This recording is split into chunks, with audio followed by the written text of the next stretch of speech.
Welcome back to my YouTube channel. ಇವತ್ತಿನ ಕ್ಲಾಸಲ್ಲಿ ನಾವು ಅಗ್ನಿವೀರ ಎಕ್ಸಾಮ್ಗೆ ಸಂಬಂಧಪಟ್ಟಂತೆ ಮ್ಯಾಥ್ಸ್ ಸೆಕ್ಷನಲ್ಲಿ ಚಾಪ್ಟರ್ ವೈಸ್ ಕ್ಲಾಸಸ್ಸಲ್ಲಿ ಇದು 7ನೇ ಕ್ಲಾಸ್ ಆಗಿದೆ. ಇವತ್ತಿನ ಕ್ಲಾಸಲ್ಲಿ ನಾವು ಸಿಂಪಲ್ ಇಂಟ್ರೆಸ್ಟ್ ಚಾಪ್ಟರ್ ನೋಡುವ. ಇವತ್ತು ಆ ಚಾಪ್ಟರ್ನ ನಾವು ಕಂಪ್ಲೀಟ್ ಮಾಡುವ. ಇನ್ನು ಯಾರೆಲ್ಲ ನಮ್ಮ ಚಾನಲ್ನ ಸಬ್ಸ್ಕ್ರೈಬ್ ಮಾಡಿಲ್ಲ ಬೇಗ ಸಬ್ಸ್ಕ್ರೈಬ್ ಮಾಡಿ. ಇನ್ನು ಯಾರೆಲ್ಲ ನಮ್ಮ ಟೆಲಿಗ್ರಾಮ್ ಚಾನಲ್ನ ಜಾಯ್ನ್ ಆಗಿಲ್ಲ ಬೇಗ ಜಾಯ್ನ್ ಆಗಿ. ಈ ಕ್ಲಾಸ್ನ ಕೆಳಗೆ ಡಿಸ್ಕ್ರಿಪ್ಷನಲ್ಲಿ ಲಿಂಕ್ ಕೊಟ್ಟಿರ್ತೀನಿ. ಕ್ಲಾಸ್ನ PDF ನಾನು ಅಲ್ಲಿ ಸೆಂಡ್ ಮಾಡಿರ್ತೀನಿ. ನೆಕ್ಸ್ಟ್ ಇನ್ನು ಯಾರೆಲ್ಲ ನಿಮ್ಮ ಫ್ರೆಂಡ್ಸ್ ಅಗ್ನಿವೀರ್ ಸ್ಟಡಿ ಮಾಡ್ತಿದ್ದಾರೆ ಅವ್ರಿಗೆ ಕ್ಲಾಸ್ನ ಶೇರ್ ಮಾಡಿ, ಚಾಪ್ಟರ್ ವೈಸ್ ಕ್ಲಾಸಸ್ ಅಂತ ಹೇಳಿ. ಬನ್ನಿ ಇವತ್ತಿನ ಕ್ಲಾಸ್ ಸ್ಟಾರ್ಟ್ ಮಾಡುವ. ಫಸ್ಟ್ ಕ್ವಶನ್ ಏನಿದೆ, ಒಂದು ನಿರ್ದಿಷ್ಟ ಮೊತ್ತದ ಮೇಲೆ 4 ವರ್ಷಗಳಿಗಾಗುವ ಸರಳ ಬಡ್ಡಿಯು 2000 ರು ಆಗಿದೆ. ಆದರೆ ಅದೇ ಮೊತ್ತಕ್ಕೆ 6 ವರ್ಷಗಳಿಗಾಗುವ ಸರಳ ಬಡ್ಡಿಯನ್ನು ಕಂಡುಹಿಡಿಯಿರಿ ಅಂತ ಇದೆ. ಏನು ಹೇಳಿದರೆ 4 ವರ್ಷಕ್ಕೆ 2000 ಸರಳ ಬಡ್ಡಿ ಆಗುತ್ತದೆ ಅಂತ ಹೇಳಿದರೆ, ಹಾಗಾದರೆ ನಾವು 1 ವರ್ಷಕ್ಕೆ ಎಷ್ಟು ಸರಳ ಬಡ್ಡಿ ಆಗುತ್ತದೆ ಅಂತ ಫೈಂಡ್ ಔಟ್ ಮಾಡ್ಕೋಬೇಕು. 2000 ಡಿವೈಡೆಡ್ ಬೈ 4 ಮಾಡಿದರೆ ಎಷ್ಟು ಬರುತ್ತೆ? 4 1 4 5 0 0. ನೆಕ್ಸ್ಟ್ ಏನು ಹೇಳಿದ್ದಾರೆ, ಅದೇ ಮೊತ್ತಕ್ಕೆ 6 ವರ್ಷಗಳಿಗಾಗುವ ಸರಳ ಬಡ್ಡಿಯನ್ನು ಕಂಡುಹಿಡಿಯಿರಿ ಅಂತ ಹೇಳಿದ್ದಾರೆ. ಹಾಗಾಗಿ ನಾವು ಇಂಟು 6 ಮಾಡಬೇಕು. 6 5 30, 2 0 0. Answer is 3000. ಇನ್ನು ನೆಕ್ಸ್ಟ್ ಎರಡನೇ ಕ್ವಶನ್ ಏನಿದೆ, 2400 ರುಗಳಿಗೆ 3 ವರ್ಷದಲ್ಲಿ 504 ಸರಳ ಬಡ್ಡಿ ಆದರೆ ವಾರ್ಷಿಕ ಬಡ್ಡಿ ದರ ತಿಳಿಸಿ ಅಂತ ಇದೆ ಕ್ವಶನ್ನು. ಇದನ್ನು ನಾವು PTR/100 ಮೆಥಡಲ್ಲಿ ಮಾಡಬೇಕು. ಸಿಂಪಲ್ ಇಂಟ್ರೆಸ್ಟ್ ಎಷ್ಟಿದೆ? 504 ಇದೆ ಇಂಟು 100. ಪ್ರಿನ್ಸಿಪಲ್ ಎಷ್ಟಿದೆ? 2400 ಇದೆ into 3 years. 0 0 cancel. 24 1 24, 21 3 1 3 7. Answer is 7%. ಇನ್ನು ನೆಕ್ಸ್ಟ್ ಮೂರನೇ ಕ್ವಶನ್ ಏನಿದೆ, ಸಾರಾಳು ವರ್ಷಕ್ಕೆ 10% ಸರಳ ಬಡ್ಡಿ ದರದಲ್ಲಿ 5000ವನ್ನು ಹೂಡಿಕೆ ಮಾಡುತ್ತಾಳೆ. 3 ವರ್ಷದ ನಂತರ ಸಾರಾಳಿಗೆ ಸಿಗುವ ಸರಳ ಬಡ್ಡಿ ಎಷ್ಟು ಅಂತ ಕೇಳಿದ್ದಾರೆ. ಸಾರಾಳು ಎಷ್ಟು ಅಮೌಂಟ್ನ ಹೂಡಿಕೆ ಮಾಡಿದ್ದಾಳೆ? 5000ವನ್ನು. ಅದು 10% ಮೇಲೆ. ಈ 5000ದಲ್ಲಿ ನಮಗೆ 10% ಎಷ್ಟು ಅಂತ ತೆಗಿಯೋಕ್ಕೆ ಬಂದಿರಬೇಕು. 1 0 ತೆಗೆದ್ರೆ 10% ಆಗುತ್ತೆ, 2 0 ತೆಗೆದ್ರೆ 1% ಆಗುತ್ತೆ. ಈ 5000ದಲ್ಲಿ ಅವಳು 10% ಹಂಗೆ ಹೂಡಿಕೆ ಮಾಡಿದ್ದಾಳೆ. ಸರಳ ಬಡ್ಡಿ ಎಷ್ಟಿರುತ್ತೆ? 1ನೇ ವರ್ಷಕ್ಕೆ 2ನೇ ವರ್ಷಕ್ಕೂ ಕೂಡ ಅಷ್ಟೇ ಇರುತ್ತೆ. ಸರಳ ಬಡ್ಡಿಯಲ್ಲಿ ಯಾವುದೇ ಚೇಂಜಸ್ ಇರಲ್ಲ. ಎಕ್ಸಾಂಪಲ್, ಸರಳ ಬಡ್ಡಿಯಲ್ಲಿ 1 ವರ್ಷಕ್ಕೆ 500 ರೂಪಾಯಿ ಬಡ್ಡಿ ಇದ್ದರೆ 2ನೇ ವರ್ಷಕ್ಕೆ ಕೂಡ 500 ರೂಪಾಯಿ ಬಡ್ಡಿನೇ ಆಗುತ್ತೆ. ಕಾಂಪೌಂಡ್ ಇಂಟ್ರೆಸ್ಟ್ ಥರ ಇದರಲ್ಲಿ ಬಡ್ಡಿಗೆ ಬಡ್ಡಿ ಮತ್ತು ಅಮೌಂಟು ಹೆಚ್ಚಿಗೆ ಆಗ್ತಾ ಹೋಗಲ್ಲ. ಎಷ್ಟಿರುತ್ತೆ ಸರಳ ಬಡ್ಡಿ ಅಷ್ಟೇ ಇರುತ್ತೆ. ಎಕ್ಸಾಂಪಲ್, ನೀವು ಸರಳ ಬಡ್ಡಿಯಲ್ಲಿ 100 ವರ್ಷಕ್ಕೆ ಅಮೌಂಟ್ ಕೊಟ್ಟಿದ್ರಿ ಅಂದರೆ ಕೂಡ ನಿಮಗೆ 1ನೇ ವರ್ಷದಲ್ಲಿ ಎಷ್ಟಿರುತ್ತೆ ಸರಳ ಬಡ್ಡಿ, ಆ 100 ವರ್ಷಕ್ಕೆ ಕೂಡ ಅದೇ ಆ ಸರಳ ಬಡ್ಡಿ ಆಗಿರುತ್ತೆ ಹೊರತು ಚೇಂಜ್ ಆಗಲ್ಲ. ಫಸ್ಟ್ ವರ್ಷದಲ್ಲಿ ನಿಮಗೆ 500 ರೂಪಾಯಿ ಬಡ್ಡಿ ಬರಬೇಕಂದ್ರೆ ಆ 100 ವರ್ಷದಲ್ಲಿ ಕೂಡ ನಿಮಗೆ 500 ರೂಪಾಯಿನೇ ಬರುತ್ತೆ. ಈ 5000ದಲ್ಲಿ ನಾವು 10% ತೆಗೆಯುವ. 1 0 ತೆಗೆದ್ರೆ 10% ಆಗುತ್ತೆ. 500 ಅಂದರೆ ನಮಗೆ 10%. 1 ವರ್ಷಕ್ಕೆ 500 ಆದರೆ ಅವ್ರು ನಮಗೆ ಕೇಳಿರೋದು 3 ವರ್ಷಕ್ಕೆ ಎಷ್ಟು ಅಂತ. ಹಾಗಾಗಿ ನಾವು 500 ಇಂಟು 3 ಮಾಡುವ. 3 ವರ್ಷಕ್ಕೆ ಕೇಳಿರೋದ್ರಿಂದ 5 3 15, 2 0 0. Answer is 1500. ಇನ್ನು 4ನೇ ಕ್ವಶನ್ ಏನಿದೆ, ಗುರು ವರ್ಷಕ್ಕೆ 6% ಸರಳ ಬಡ್ಡಿಯಲ್ಲಿ 3000ವನ್ನು ಬ್ಯಾಂಕಿನಲ್ಲಿ ಹೂಡಿಕೆ ಮಾಡುತ್ತಾನೆ. 3.5 ವರ್ಷದ ನಂತರ ಅವನಿಗೆ ಸಿಗುವ ಸರಳ ಬಡ್ಡಿ ಎಷ್ಟು ಅಂತ ಕೇಳಿದ್ದಾರೆ. ಪ್ರಿನ್ಸಿಪಲ್ ಎಷ್ಟಿದೆ? ಇಲ್ಲಿ 3000 ಇದೆ. Annual rate 6%. ಟೈಮ್ ಎಷ್ಟಿದೆ? 3.5 ಇಯರ್ಸ್ ಇದೆ. ನೀವು ಈ ಪ್ರಾಬ್ಲಮ್ ಬಿಡಿಸುವಾಗ ಸ್ವಲ್ಪ ಹುಷಾರಾಗಿ ಬಿಡಿಸ್ಬೇಕು, ಯಾಕಂದರೆ ಇಲ್ಲಿ 3.5 ಇಯರ್ಸ್ಗೆ ಅಂತ ಕೊಟ್ಟಿದ್ದಾರೆ.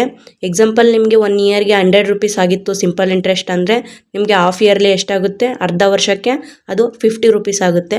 ಹಾಗಾಗಿ ನೀವು ಇಲ್ಲಿ 3.5 ಇಯರ್ಸ್ಗೆ ಅಂತ ಕೊಟ್ಟಿರೋದ್ರಿಂದ ಸ್ವಲ್ಪ ಹುಷಾರಾಗಿ ಲೆಕ್ಕ ಮಾಡಬೇಕು. ಪ್ರಿನ್ಸಿಪಲ್ ಎಷ್ಟಿದೆ? 3000, 3000 ಇದೆ. 3000. ನಮಗೆ ಈ 3000ದಲ್ಲಿ ನಾವು ಫಸ್ಟು 6% ಅಂತ ಹೇಳಿರೋದ್ರಿಂದ 1% ಅಂದರೆ ಎಷ್ಟು ಅಂತ ತೆಗೆಯೋಣ.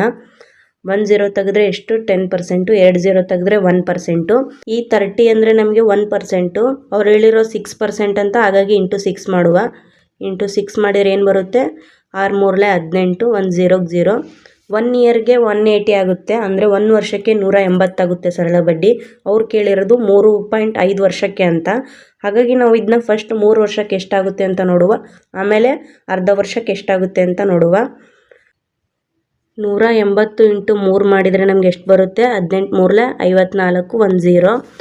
1 ವರ್ಷಕ್ಕೆ 12 ತಿಂಗಳಿರುತ್ತೆ. ಹಾಫ್ ಇಯರ್ಲಿ ಕೇಳಿರೋದ್ರಿಂದ 6 ತಿಂಗಳಿಗಾಗಿರುತ್ತೆ ಅದು. ಹಾಗಾಗಿ ನಾವು ಇಂಟು 2 ಮಾಡಬೇಕಾಗುತ್ತೆ. ಅಂದರೆ 1 ವರ್ಷ ಅಂದರೆ 6 ತಿಂಗಳು 6 ತಿಂಗಳು ಡಿವೈಡ್ ಆಗಿರುತ್ತೆ. ನೀವು ಈ ಬಂದಿರೋ 180ಕ್ಕೆ ಡಿವೈಡೆಡ್ ಬೈ 2 ಮಾಡಬೇಕಾಗುತ್ತೆ. ಈ 180ಕ್ಕೆ ಡಿವೈಡೆಡ್ ಬೈ 2 ಮಾಡಿದರೆ ನಿಮ್ಗೆ ಏನು ಬರುತ್ತೆ ಆನ್ಸರು? 180 ಡಿವೈಡೆಡ್ ಬೈ 2 ಮಾಡಿದರೆ 2 1 2 9 0 0. ಎಷ್ಟು ಬಂತು? 90 ಬಂತು. 540 ಪ್ಲಸ್ 90 ಎಷ್ಟಾಗುತ್ತೆ? 613, 630 ಆಗುತ್ತೆ. Answer is 630. ಇನ್ನು ನೆಕ್ಸ್ಟ್ 5ನೇ ಕ್ವಶನ್ ಏನಿದೆ, ವರ್ಷಕ್ಕೆ 12%ನಂತೆ 50,000 ಮೊತ್ತದ ಮೇಲೆ 8 ವರ್ಷಗಳಿಗಾಗುವ ಸರಳ ಬಡ್ಡಿ ಎಷ್ಟು ಅಂತ ಕೇಳಿದ್ದಾರೆ. ಫಸ್ಟ್ ನಾವು ಈ 50,000ದಲ್ಲಿ 12% ಎಷ್ಟು ಅಂತ ತೆಗಿಬೇಕಾಗುತ್ತೆ. ಈ 50,000ದಲ್ಲಿ 12% ತೆಗೆಯುವ. 50,000 ಇಲ್ಲಿ 1 0 ತೆಗೆದ್ರೆ 10% ಆಗುತ್ತೆ, 2 0 ತೆಗೆದ್ರೆ 1% ಆಗುತ್ತೆ. ನಮಗೆ 500 ಅಂದರೆ 1% ಇಂಟು ಅವ್ರು ಎಷ್ಟು ಕೇಳಿದ್ದಾರೆ, ನಮಗೆ 12% ಅಂತ ಹೇಳಿದ್ದಾರೆ. 12%, 12 5 60 ಎಷ್ಟಾಯಿತು, 6,000 ಆಯಿತು.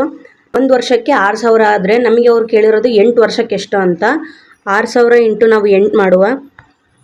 8 6 48, 3 0 0, ಆನ್ಸರ್ ಇಸ್ 48,000.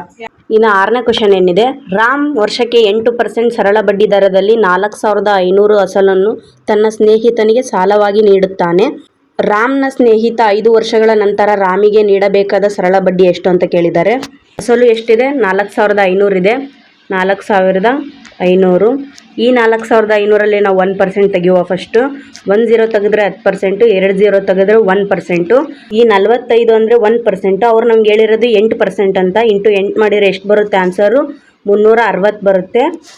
ಇದು 1 ವರ್ಷಕ್ಕಾಯ್ತು. 1 ವರ್ಷಕ್ಕೆ 360 ಆದರೆ 5 ವರ್ಷಕ್ಕೆ ಎಷ್ಟಾಗುತ್ತೆ, 360 ಇಂಟು 5 ಮಾಡಿದರೆ ನಮಗೆ 1,800 ಬರುತ್ತೆ.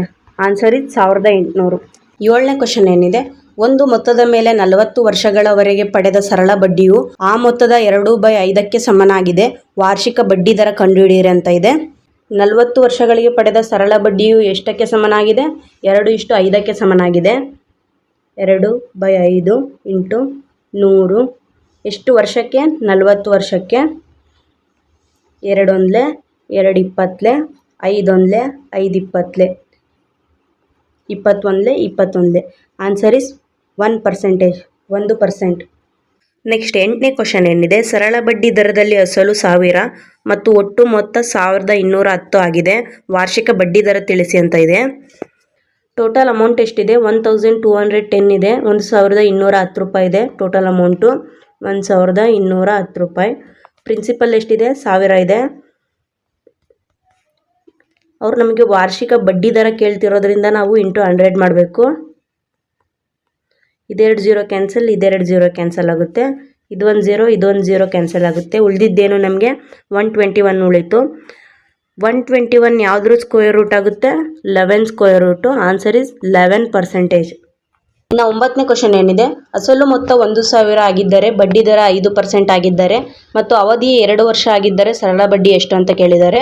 ಅಸಲು ಇಲ್ಲಿ 1,000 ಇದೆ. ವರ್ಷಕ್ಕೆ 5% ಬಡ್ಡಿ ಅಂತ ಹೇಳಿದ್ದಾರೆ. 2 ವರ್ಷಕ್ಕೆ ಸರಳ ಬಡ್ಡಿ ಎಷ್ಟಾಗುತ್ತೆ ಕಂಡುಹಿಡಿಯಿರಿ ಅಂತ ಹೇಳಿದ್ದಾರೆ. ಇದನ್ನು ನಾನು ನಿಮಗೆ ಹೋಮ್ವರ್ಕ್ ಆಗಿ ಕೊಡ್ತೀನಿ. ಇದು ಹೋಮ್ವರ್ಕ್ ನಂಬರ್ 1 ಇದು. ಓಕೆ, ನನಗೆ ಕಾಮೆಂಟ್ ಬಾಕ್ಸಲ್ಲಿ ಕಾಮೆಂಟ್ ಮಾಡಿ. ಇನ್ನು 11ನೇ ಕ್ವಶನ್ ಏನಿದೆ, ಬಡ್ಡಿ ದರ 8% ಆಗಿದ್ದರೆ ಮತ್ತು ಅವಧಿಯು 3 ವರ್ಷಗಳಾಗಿದ್ದರೆ ಅಸಲು ಮೊತ್ತ 2,000ಗೆ ಸರಳ ಬಡ್ಡಿ ಕಂಡುಹಿಡಿಯಿರಿ ಅಂತ ಇದೆ. ಅಸಲು ಎಷ್ಟಿದೆ, ಇಲ್ಲಿ 2,000 ಇದೆ. ಬಡ್ಡಿ ದರ 8% ಇದೆ. 3 ವರ್ಷಗಳಿಗೆ ಸರಳ ಬಡ್ಡಿ ಎಷ್ಟಾಗುತ್ತೆ ಅಂತ ಕೇಳಿದ್ದಾರೆ. ಅಸಲು ಎಷ್ಟಿದೆ, 2,000 ಇದೆ. ಈ 2,000ದಲ್ಲಿ ನಾವು 1% ಬೇಕು ಅಂದರೆ 2 0 ತೆಗಿಬೇಕು. 1 0 ತೆಗೆದ್ರೆ 10%, 2 0 ತೆಗೆದ್ರೆ 1%. ಈ 20 ಅಂದರೆ 1% ಆಗುತ್ತೆ ನಮಗೆ. ಅವ್ರು ಹೇಳಿದ್ದು 8% ಅಂತ. ಇಂಟು 8 ಮಾಡಬೇಕಾಗುತ್ತೆ. 8 2 16, 1 0. 1 ವರ್ಷಕ್ಕೆ 160 ರೂಪಾಯಿ ಆಗುತ್ತೆ. ಅವ್ರು ಕೇಳಿರೋದು 3 ವರ್ಷಕ್ಕೆ ಎಷ್ಟು ಅಂತ. 160 ಮತ್ತು ಇಂಟು 3 ಮಾಡಿದರೆ 16 3 48, 1 0. ಆನ್ಸರ್ ಇಸ್ 480 ರೂಪಾಯಿ. ಇನ್ನು 12ನೇ ಕ್ವಶನ್ ಏನಿದೆ, ಅಸಲು 1,500 ಆಗಿದೆ. ಬಡ್ಡಿ ದರ 7% ಮತ್ತು ಸರಳ ಬಡ್ಡಿಯು 210 ರೂಪಾಯಿ ಆಗಿದೆ. ಹಾಗಾದರೆ ಅವಧಿ ಎಷ್ಟು ಕಂಡುಹಿಡಿಯಿರಿ ಅಂತ ಇದೆ. ಸಿಂಪಲ್ ಇಂಟ್ರೆಸ್ಟ್ ಎಷ್ಟಿದೆ, ಸರಳ ಬಡ್ಡಿ 210 ರೂಪಾಯಿ ಇದೆ. 210 ಇಂಟು 100. ಅಸಲು ಎಷ್ಟಿದೆ, 1,500 ಇದೆ. 1,500. ಬಡ್ಡಿ ದರ 7% ಇದೆ. ಇದೆರಡು 0ಗೆ ಇದೆರಡು 0 ಕ್ಯಾನ್ಸಲ್ ಆಗುತ್ತೆ. 7 1 7 3 21, 1 0. 15 1 15 2. Answer is 2%, 2%. 13ನೇ ಕ್ವಶನ್ ಏನಿದೆ, ಸರಳ ಬಡ್ಡಿಯು 300 ರೂಪಾಯಿ ಆಗಿದೆ. ಮೂಲ ಮೊತ್ತವು 2,000 ಆಗಿದ್ದರೆ ಮತ್ತು ಅವಧಿಯು 5 ವರ್ಷ ಆಗಿದ್ದರೆ ಬಡ್ಡಿ ದರ ತಿಳಿಸಿ ಅಂತ ಇದೆ.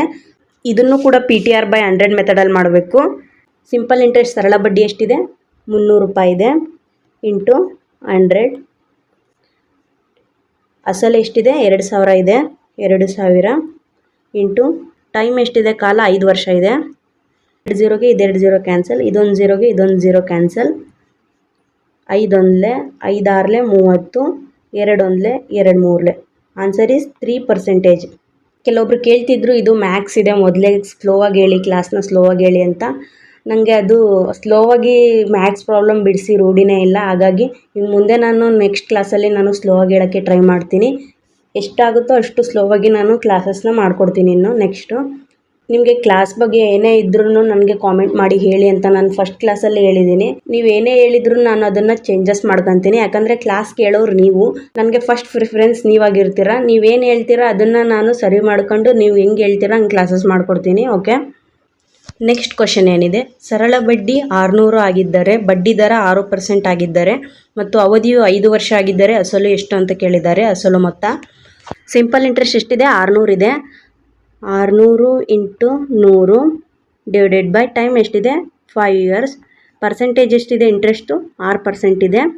6 1s 6 10s 0 0, 5 1s 5 2s 0 0. 20 × 100 ಮಾಡಿದರೆ ನಮ್ಗೆ ಏನು ಬರುತ್ತೆ? ಆನ್ಸರು 2000 ಬರುತ್ತೆ. Answer is 2000.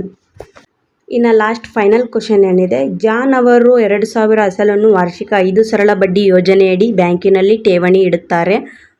ಜಾನ್ಗೆ 2 ವರ್ಷದ ನಂತರ ಸಿಗುವ ಸರಳ ಬಡ್ಡಿ ಎಷ್ಟು ಅಂತ ಕೇಳಿದ್ದಾರೆ. ಜಾನ್ ಎಷ್ಟು ಮೊತ್ತವನ್ನು ಬ್ಯಾಂಕ್ನಲ್ಲಿ ಠೇವಣಿ ಇಡುತ್ತಾನೆ? 2000ವನ್ನು. 2000. ಜಾನ್ ವರ್ಷಕ್ಕೆ ಎಷ್ಟು % ಯೋಜನೆಯಡಿ ಇಡುತ್ತಾನೆ ಠೇವಣಿಯನ್ನು? 5% ಯೋಜನೆಯಡಿ. 5% ಅಂದರೆ ನಾವು 1%ನ ಫೈಂಡ್ ಔಟ್ ಮಾಡೋಣ ಫಸ್ಟು. 1 0 2 0. 20 ಅಂದರೆ ನಮಗೆ ಇಲ್ಲಿ 1% ಆಗುತ್ತೆ. ಅವ್ರು ಹೇಳಿರೋದು ನಮಗೆ 5% ಅಂತ. ಇಂಟು 5 ಮಾಡೋಣ. 25 ಎಷ್ಟಾಗುತ್ತೆ? 100 ಆಗುತ್ತೆ. 1 ಇಯರ್ಗೆ 100 ಆಗುತ್ತೆ. ಅವ್ರು ಕೇಳಿರೋದು ನಮಗೆ 2 ಇಯರ್ಸ್ಗೆ ಅಂತ. ಹಾಗಾಗಿ ನಾವು ಇಂಟು 2 ಮಾಡಬೇಕಾಗುತ್ತೆ. 1 ಇಯರ್ಗೆ 100 ಆದರೆ 2 ಇಯರ್ಗೆ ಎಷ್ಟಾಗುತ್ತೆ? 200 ಆಗುತ್ತೆ. Answer is 200. ಇಲ್ಲಿಗೆ ಈ ಕ್ಲಾಸ್ ಕಂಪ್ಲೀಟ್ ಆಯಿತು. ಯಾರೆಲ್ಲ ಕೊನೆವರೆಗೂ ಕ್ಲಾಸ್ ಕೇಳಿದಾರೋ ಥ್ಯಾಂಕ್ಸ್ ಫಾರ್ ವಾಚಿಂಗ್. ಇನ್ನು ಯಾರೆಲ್ಲ ನಮ್ಮ ಚಾನಲ್ನ ಸಬ್ಸ್ಕ್ರೈಬ್ ಮಾಡಿಲ್ಲ ಬೇಗ ಸಬ್ಸ್ಕ್ರೈಬ್ ಮಾಡಿ. ಇನ್ನು ಯಾರೆಲ್ಲ ನಮ್ಮ ಟೆಲಿಗ್ರಾಮ್ ಚಾನಲ್ನ ಜಾಯ್ನ್ ಆಗಿಲ್ಲ, ಈ ಕ್ಲಾಸ್ನ ಕೆಳಗೆ ಡಿಸ್ಕ್ರಿಪ್ಷನಲ್ಲಿ ಲಿಂಕ್ ಇರುತ್ತೆ, ಹೋಗಿ ಜಾಯ್ನ್ ಆಗಿ. ಮತ್ತೆ ಸಿಗೋಣ ನೆಕ್ಸ್ಟ್ ವಿಡಿಯೋದಲ್ಲಿ.